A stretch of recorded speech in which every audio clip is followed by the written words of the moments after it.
There are two principles, spiritual universal laws when it comes to manifesting. I'm going to break them down to you, and I'm going to tell you which one I believe is going to help you step into the most powerful version of you. Stick around for this entire video because it's really going to help you shift into the highest version of you.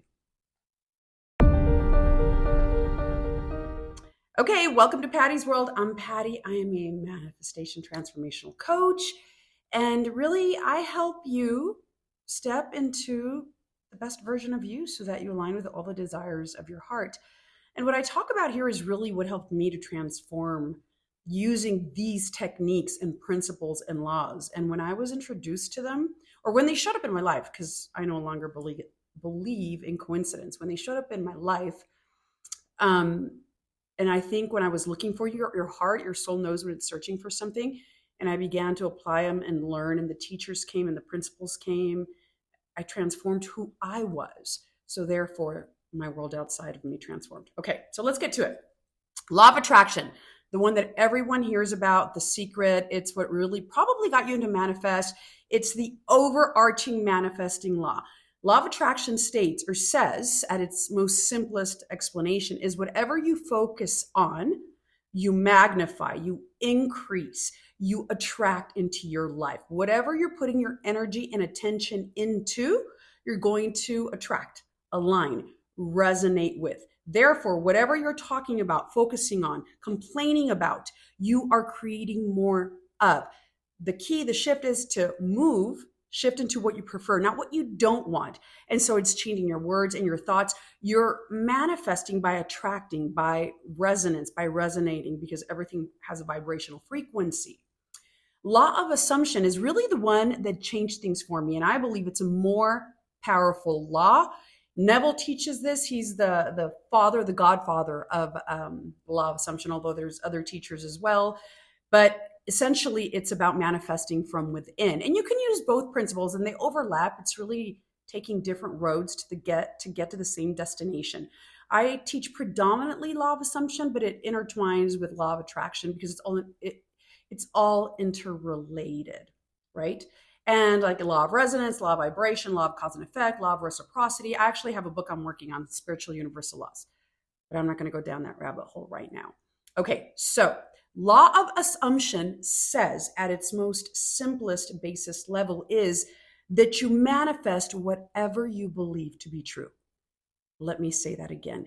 You manifest whatever you believe to be true. True about yourself, true about the world outside of you, true about your circumstances, true about whatever state you're dwelling in. What do I mean by that? That if you believe you're not good enough and not worthy, and you believe you're a victim, then you will continue to align with circumstances that will reflect that identity back to you. That self-concept, right? Everything stems from concept of self. So if you believe that you're worthy and successful and everything always works out in your favor and you're blessed and people love you and people treat you well, you change your thoughts, which change your beliefs, which change your predominant state, which change your moods. You're vibrating at a higher frequency. You're changing who you are at the core, your identity, and the world outside of you. The mirror will reflect it. The slow moving world of the five senses. You're always the cause. The outside world is the effect. So what I really teach, and really what changed things for me when things began to show up in my life and people either falling off or showing up treating me better, is when I started to work on me. Who am I being? Who am I being? And let me tell you this. The beautiful thing about law of assumption is that you're not trying to manipulate or force or maneuver or lie or do anything to change people or things outside of you. You don't. You don't. You let things be and you take the focus off of them and focus on you and ask yourself, who am I being right now? What am I believing? What limiting beliefs am I attaching? What meaning am I attaching? What story am I creating? And who am I being? What identity am I living from? What concept of self? And when you change from within, when you elevate what you believe and assume about yourself, you push that out, because everyone is you pushed out. The world is everyone. The world is, what is it? Everyone is you pushed out. The world is everyone you push. Wait, the world is you, everyone. Am I saying that correctly? The world is you being pushed out. Everyone is you pushed out. You're always pushing the world out and they're reflecting it back to you. Okay, it took me a little bit to say that. You're pushing it out and the world is reflecting back to you. Everyone is you pushed out.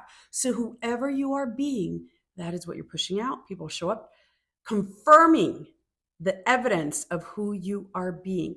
So when I realized, wait a minute, who am I being? What am I believing? What am I telling myself? And where did I get these beliefs from? Says who? Here's something that I've started to question and learned. Says who? Because for every rule and every belief, there's always an exception.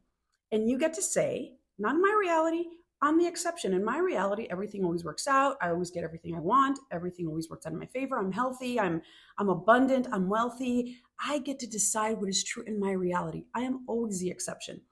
And if you start to pay attention to people who are incredibly successful in whatever area, there's some common themes and traits they have, that they take blocks or circumstances not as failures, but they use it as an opportunity to shift, to realign, to change their mindset. They're phenomenal, singularly focused people who dwell in the vision and the wish fulfilled of having and being whatever goal, desire, whatever it is they want. And I think about Elon Musk and some other very successful people who have been able to create visionaries, who create thoughts, who make thoughts become things. And they imagine it and they visualize it despite everyone telling them no, that it's not going to happen. They push that out and the world conforms to reflect whoever they are being. And anything, if you think of anything that's been invented in this world, from the airplane to the cell phone to cars to vaccines, it starts with an idea, a thought, imagination, creating it, being it, dwelling it, believing in it, ignoring external circumstances and the naysayers and the doomsayers and the negative Nellies and the whiners and the complainers. And honestly, as you start to do this, you clean up the people you hang around with. You clean up the people that you surround yourself with, because everything is energy and you absorb the energy around you. So people either fall off or they show up differently. They meet you at that level, that rise to that level, or they fall off. That is my reality. That is just, I talked about this in my previous video. It's the shuffle, it's a shakeup. Embrace it. It's a sign that you're getting ready to level up. Law of assumption is changing who you are being. Once you understand that and you work on your concept of self and you constantly go back to, okay, this showed up in my life for a reason. Wait a minute. What limiting belief am I attaching to this? Is this true? Is this real? And what would I prefer? Let me shift into the state of the wish fulfilled. I get what I want. I'm treated well. This problem is solved. The money shows up. Whatever. I feel good. My SP loves me. The money. I'm healthy. Whatever. But the biggest thing to me when I started to practice all of this is that, when you first get into manifesting, you're looking to get something, money, the relationship, the love, the friendships, whatever it is. And then you realize that you are operating from low self-concept. At least I did. I had been operating from low self-concept, really tolerating things because I didn't love myself and was looking for approval and a sense of worthiness outside of me. And when you shift that and realize that it comes from within, you stop looking for that external validation. And it really is a journey about coming back to yourself. You find yourself. You're so anchored in who you are. You love yourself. You choose yourself. You validate yourself.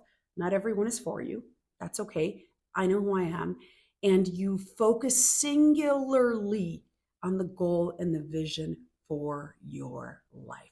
You are the creator of your reality, and you realize, damn, I'm so powerful. And then I'm going to tell you, you get to a point that you imagine things, you visualize, and they show up with ease. It becomes second nature. This way of thinking is a deeply profound, different, radical way of thinking. It is a lifestyle change. It will transform your life.